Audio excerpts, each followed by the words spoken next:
And now, a tale well calculated to keep you in suspense.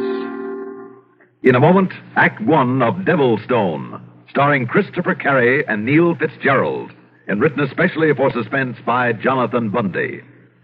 This portion of Suspense is brought to you by the makers of Parliament cigarettes.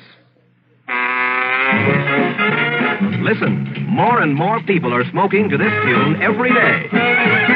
Parliament gives you extra margin. Parliament gives you extra margin. The filter's recessed and made to stay neat and clean.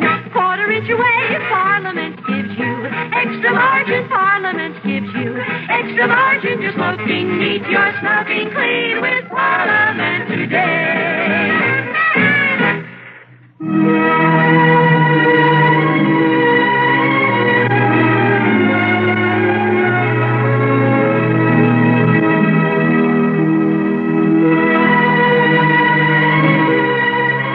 My name is Martin, Timothy Martin. I live here in Dublin, and very nicely too, thanks to a considerable inheritance and sale of the family estate in County Kilkenny, which brought a very good price. I have a comfortable cottage, a faithful manservant by the name of Evetts, and everything else I need to live an easy, contented life, and without the need of applying myself to any sort of labor. Even my financial matters are no bother to me. They're handled by a penny-pinching old solicitor by the name of Ian Carney. And mine was a contented life. Until, that is. Until a long-forgotten uncle died and left me some property he'd owned but never lived on up in County Fermanagh near Inniskillen. A place known as Devilstone. And then... But let me digress for a moment. I should say, let me seem to digress for a moment. And remember this, please. For it may have much to do with the strange, terrifying tale I'm about to tell you. Deep under St. Michael's Church, here in Dublin, is a crypt. It possesses most amazing properties. In it lie scores of bodies in a state of perfect preservation, albeit they are hundreds of years old. The old ones used to say it's due to some wondrous form of black magic. But modern science, modern chemistry, has exploded that ancient belief, has shown that certain gases generated by the unusual composition of the dark, dank earth in which the crypt is located, those gases have produced this amazing phenomenon. Very well. Now, a few days ago, I called Mr. Carney, my solicitor, on the telephone. I've been hoping you'd call me, Timothy. I wish to speak with you about that house and property in County Fermanagh that your uncle left you. Well, I've certainly no desire to move away from Dublin, Mr. Carney, so I've decided to rent out the old place. Rent it out? And why not, sir? You really think you can? Well, I'm quite certain I can. I doubt it. Well, as a matter of fact, an American couple by the name of Stoker left here only yesterday for a look at it. I see. I expect they'll be back here a moment now to agree to lease it for the summer. Timothy, you showed them the pictures and description of the place? Yesterday morning. They were so intrigued by them, they were all for signing a lease then and there. You'd better to have taken their money and let them do it, my boy. Oh? Aye. I'm sure I don't see why. Well, surely they're entitled to look at the place over before they take it. After all, Mr. Carney, never having been there myself, there wasn't too much I could tell them about Devilstone. Exactly as it should be, Timothy. Well, I'm afraid I don't understand you, sir. I mean that now, my boy.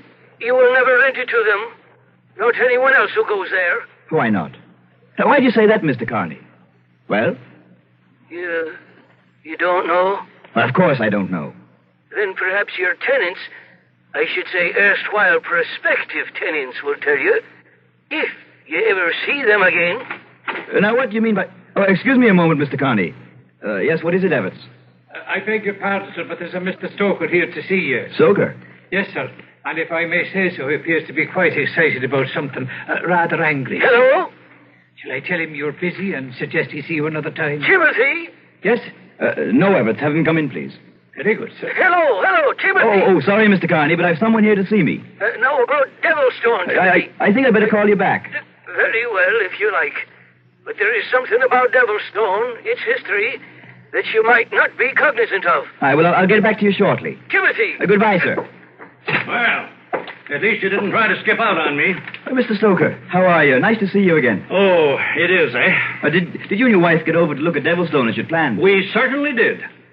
And by heaven, Martin, if this is your idea of some practical joke... My what? Sending me alone to that ungodly place would have been bad enough. But my wife... Martin, you ought to be horsewhipped. Now, wait, please. I'll have you know that as a result of your having let her go there, you and your twisted sense of humor... What? What is the matter with you, anyway? The poor woman nearly went out of her mind. Mr. Stoker, I just... She still hasn't recovered from it. Sure, I got her back to Dublin all right. But the doctor has ordered her to bed. Had to give her strong sedatives. Now, I warn you, young man, if she doesn't recover completely... Now, just a minute, Mr. Stoker. Oh, don't bother, Martin. The less you say, the less I have to see of you from here on out, the better. Here are the keys to that place. Now, look here, Mr...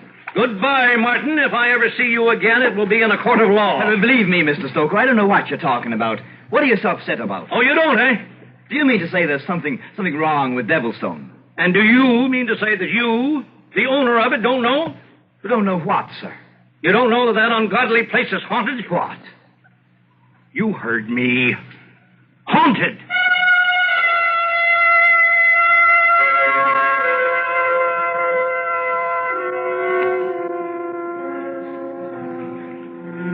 Could I possibly have heard right, sir? Haunted. Was that what he said, Mr. Martin? Haunted? Yes, that's what he said. Oh, dear.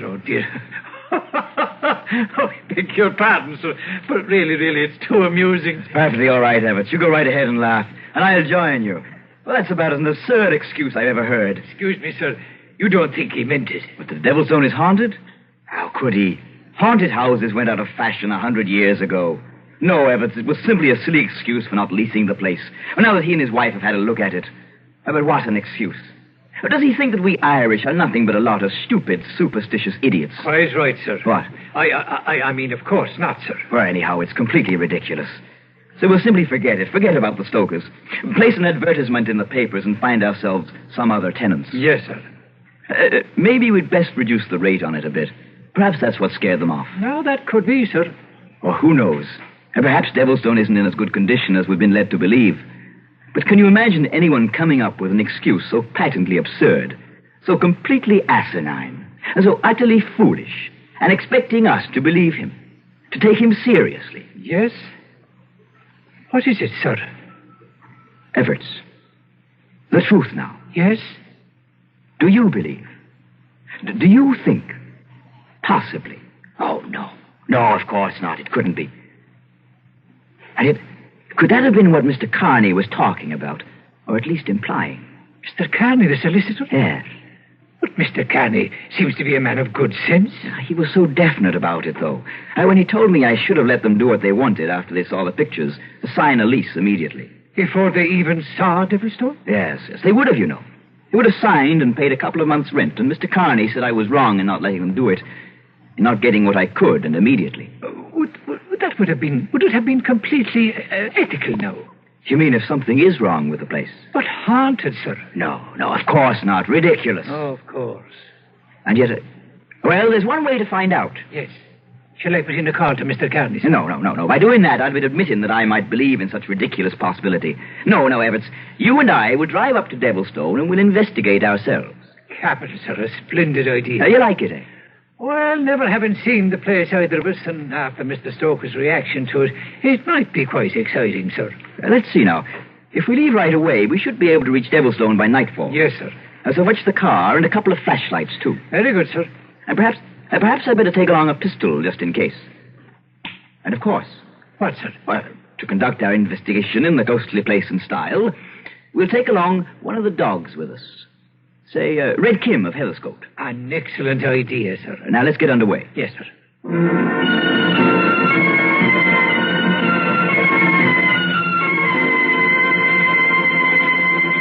Well, Everts, if the man at the petrol station told us right, the rambling old mansion you now see before you is Devilstone. Yes. I see. Now, what kind of a reaction is that? A gloomy old place, if I may say so, sir. Now, don't you start conjuring up some ghosts. Even Kim apparently finds nothing particularly friendly about it. Now, look, Everts. If you're going to become superstitious about Devilstone... Oh, no, sir. Come along, we'll have a look at it. Come along, Kim. Come on,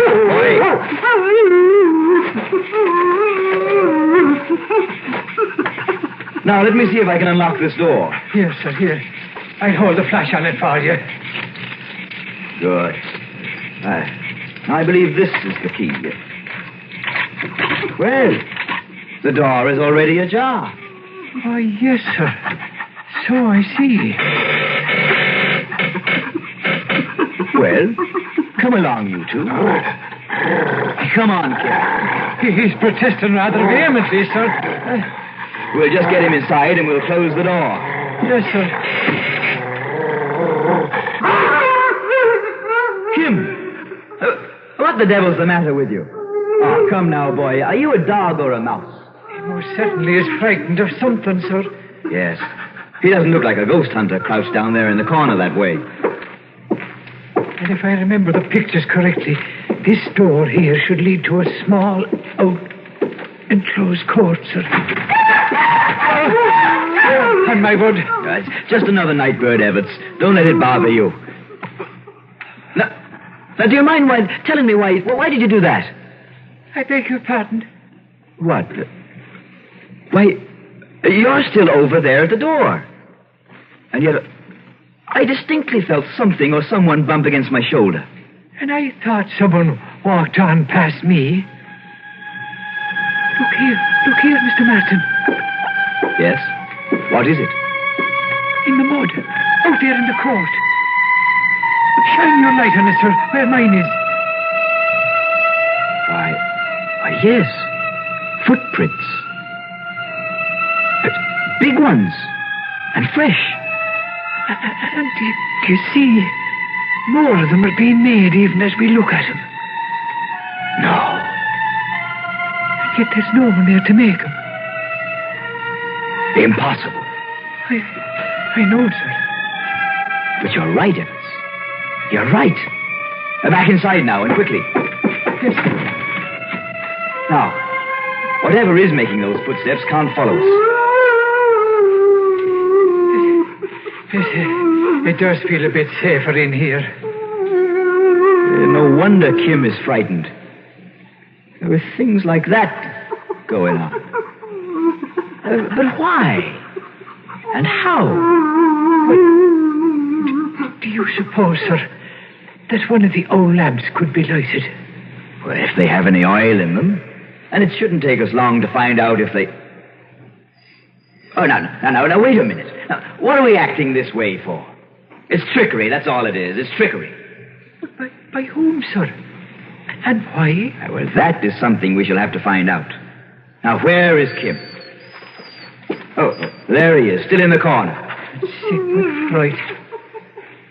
Do you suppose, sir? No, nonsense. Whoever it was that scared Stoker and his wife out of here is trying to scare us now. And I mean to find him out. But the dog, sir. And if it's true about them and that there is a ghost... Nonsense. No. We'll just look about here. Where? Now what's the matter? That door. At the other end. What? Behind you. It's opening by itself into a small room beyond. Good. Then we shall start our investigation in that room. Well, are you coming? Yes, sir. Oh, clumsy. Now you dropped your flashlight. I didn't, sir. I didn't. It was knocked out in my hand. It what? Honest it was, sir. I swear it, sir. Now, Evans, don't be silly. Go on back in there and get it. I really rather not, sir, if you don't mind. Oh, the door. It's closed by itself. And now we're locked in. Oh, we are, eh? Who did this? Who closed this door? Who's there? Who's there, I say? Same one. What? Same thing. What are you talking about? The same thing that struck your shoulder, that made the footprints in the mud, and that frightened poor Kim so badly. And frightened you, too. Well, I say it's trickery. Trickery. It has to be. Who's doing this? Answer me.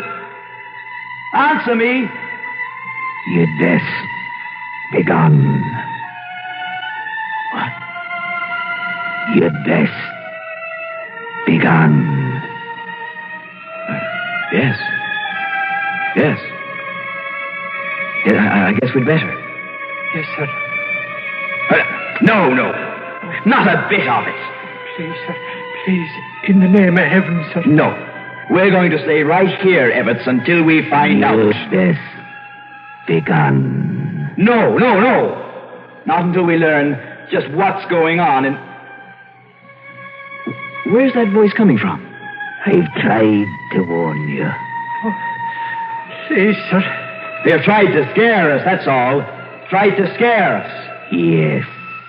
Yes. So that you'd leave this place. Why? Because if you do not, you will suffer the same fate as the dog. Kim? Fate? What are you talking about? Look, sir. The door is opening. Yes, look. In the light of the flash that was dropped in there. Kim! Evetts. Kim is dead. Then, Mr. Martin... Oh, please, sir, I beg of you. Who did this? Who did this? Show yourself. Yes.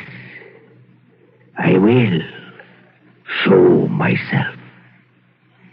Look. What? Oh, look, sir. Out of thin air. Yes. I see him. Mr. Martin. Yes. All right. We'll leave. Come along, Evetts. Come on.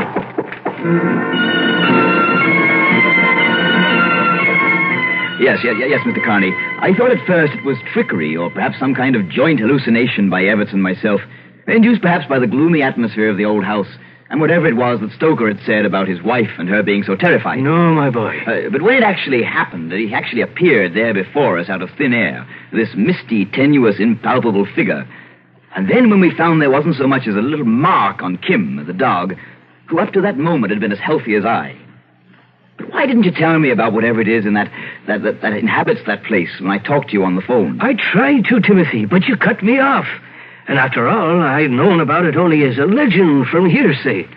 And he was a huge man and powerful, this ghost. Yes, I should say it was Jason O'Flynn, your ancestor, who built the place for his wife.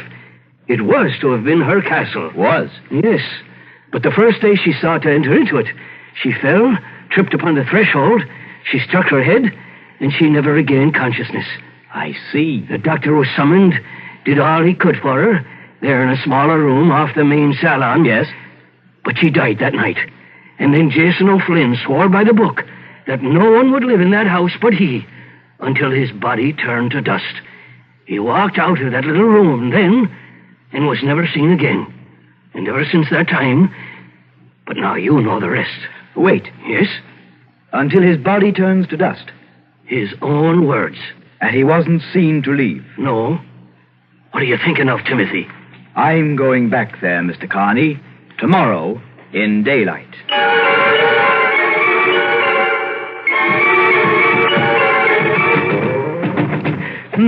I just don't get it. I certainly found no signs of hollow walls or hidden panels on the floors above, sir. And yet, Evetts, somewhere close to that small room. Don't you think it's best we simply leave the place and... No. No one but he. What? Until his body turned to dust. What, sir? And although there must have been other people about, he wasn't seen to leave. And to me, Evetts, that means only one thing. Somewhere in this house lies the key to this mystery. But we've been here most of the day, sir, and we've found nothing. And it's getting on towards dusk. I know. But until I find some... Oh, sorry, sir. Let me help you. The old rug was so badly wrinkled, it's no wonder you tripped. Wait. Evetts. Listen. Very, very hollow floor, I should say. Here. help me fold this rug back. Yes, sir. Here now. And look, a sort of trapdoor, and fitted in the floor so tightly. Yes. And this, it looks like a seal around the edge. Why, yes, sir. And a heavy lifting ring. Well, then give me a hand. We'll see if we can raise it. Now. Oh, it's very tight, sir. Yes. But the seal is giving way a little. Put everything you have into it now.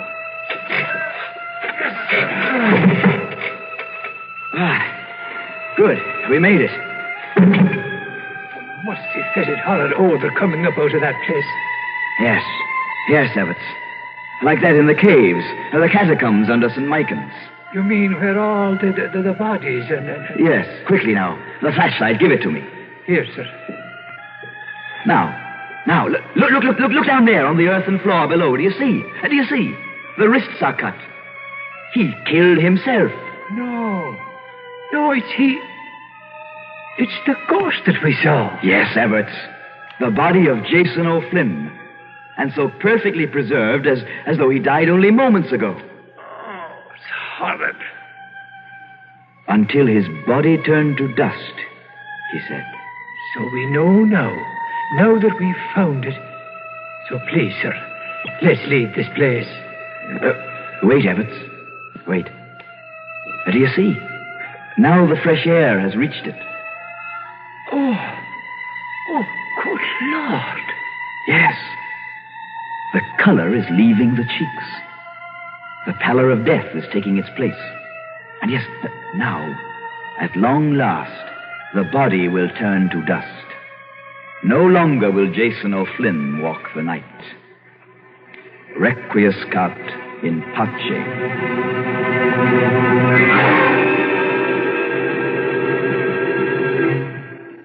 Suspense. You've been listening to Devilstone, starring Christopher Carey and Neil Fitzgerald, and written especially for Suspense by Jonathan Bundy.